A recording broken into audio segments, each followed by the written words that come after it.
There weren't any malls in ancient Rome. There were no supermarkets. There's no outlet stores like we have today.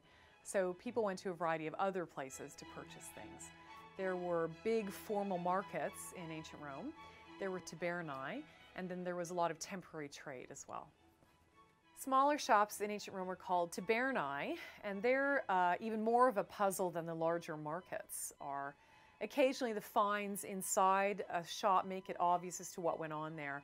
So the find of a bunch of medical instruments make one of the tabernae in Pompeii obviously a doctor's office. And there is also a metalworking shop in Herculaneum, as we found a bunch of metalworking tools there and also a damaged lampstand, which the metalworker had in for repair the day of the eruption of Vesuvius. There's other shops in which we find things like butcher's knives, makes it obvious that meat was sold there.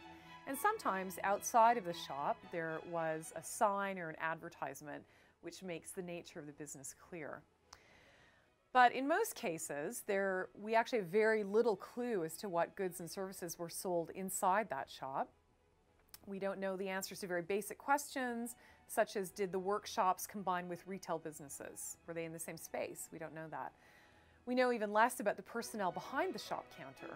So we don't know whether, for instance, the shopkeeper lived on the premises with his family on the small mezzanine floor, which many shops have, whether or not he or she stored their surplus stock there, for instance. We also don't know who came to shop in these smaller shops.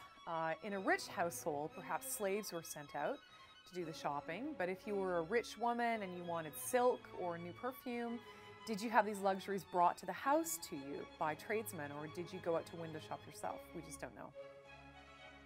The vivid range of epitaphs introduces us to the shopkeepers and craftspeople who worked in ancient Rome and adds to our imaginative picture of Roman retail trade.